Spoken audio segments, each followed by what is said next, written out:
Headlines out of Chicago, another weekend, but it's not just weekend violence. Anytime violence happens, obviously it is a major problem, but some of the headlines from over the weekend, at least 8 armed robberies reported on the northwest side in 2 hours early Sunday, according to police. 4 wounded, 2 critically in Washington Park shooting. Thieves stage break-in at Mac's store on Magnificent Mile.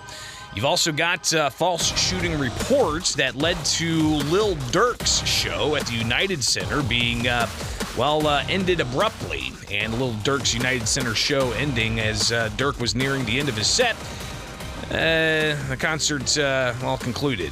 But that's not all of the headlines. You've got other headlines here, including Chicago Public Health Chief Dr. Allison Arwady, who was right there next to Lori Lightfoot during the COVID pandemic.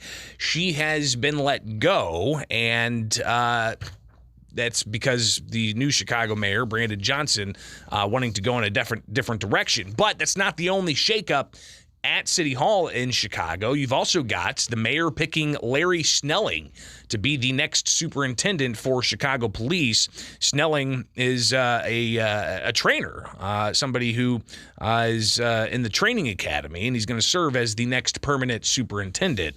And to talk about all this, and I'm sure even more, we've got reporter William Kelly out of Chicago joining us here with WMAY. William, thanks for taking time as always, and never a slow time when it comes to headlines out of Chicago. Good morning. God bless you, Greg. Thank you for having me. So what's the latest you're hearing as far as the new police chief and the amount of violence that he's getting pushed into to have to try to solve? Well, absolutely. That is the number one story in Chicago today.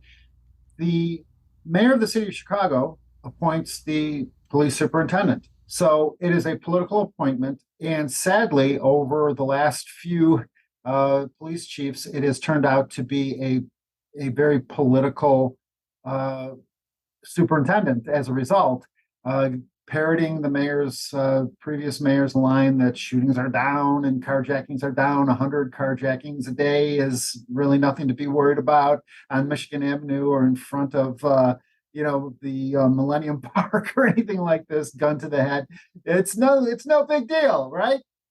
So the hope obviously is always that the new guy is going to somehow push back and say, no, we see the problem here that the real Chicagoans, the law-abiding Chicagoans, are living with and fearful of. Well, and William, I want to just take a brief moment here and look at some of the latest statistics from the Chicago Police Department. They put out their comp stats, and looking at some of the just the change over the last month. Total crime up 16%. Motor vehicle theft in the past 28 days up 45%. Right. Robbery is up 45%. And just in the past 7 days, robberies up 107%. Let alone if you look over the past year and the past 3-year change and the past 4-year change, we're talking total amounts up 55% just in the past 4 years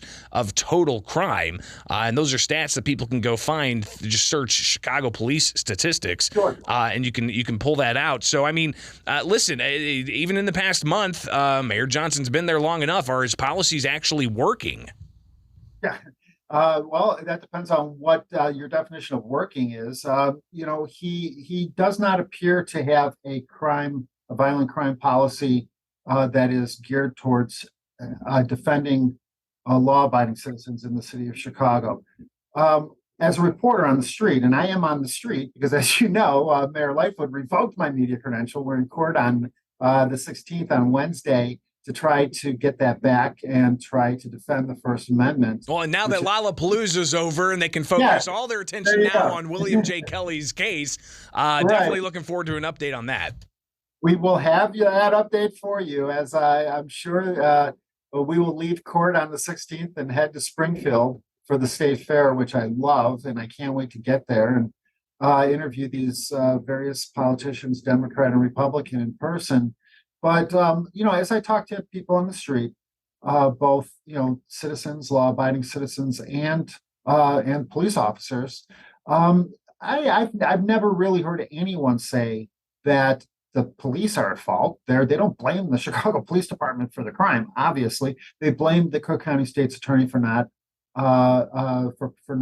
prosecuting. They blame the Cook County Sheriff, who I interviewed on the street. Where else would I interview him? But literally, I found out he was speaking at a public safety forum, and I got a chance to ask him a few questions as he exited the forum. I'll be posting that at William J. Kelly, reporter WilliamJKelly.com later today. Very revealing about the migrant crisis, the end of Chicago, the migrant police officers, and what that's going to mean for law enforcement moving forward, not only in Chicago, not only in Cook County, but the entire state of Illinois. Okay. So yeah, this is a multi-layered issue problem facing our city, our state, our country. We're very, very hopeful, obviously always hopeful with a new superintendent that he or she will encourage, boost the morale of the police. This is the one problem facing the Chicago Police Department right now is morale. It's they arrest them, and then Kim Fox, our Cook County State's Attorney, fails to prosecute. Judges fail to convict. The sheriff fails to keep them in jail. So I mean, you got to feel for the poor police officer on the street who's out there risking his life, his career, and his own liberty, by the way, to actually try to arrest some drug crazed repeat offender, and only to find that now he's under investigation because he somehow it has a complaint filed against him. So I guess the best that we can possibly hope for here is that this new Chicago police superintendent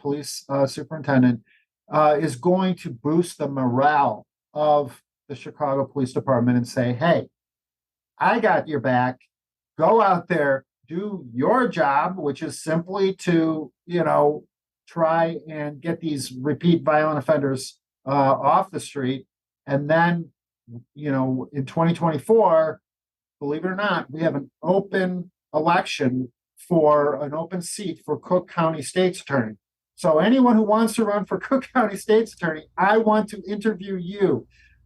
Reporter WilliamJKelly.com, contact me. I want to interview you and find out what your plan is to make our city, our county, and our state safer. And again, Mayor Brandon Johnson picking the new superintendent, and he's going to be holding a news conference today at 11:30 with Larry Snelling, and I'm sure that there's going to be tons of questions there, and obviously we'll be reviewing some of that, but it's not the last we've heard about all of this, William, and you're there on the streets reporting all of this, and we'll obviously be touching base with you on these stories and more as they continue to unfold.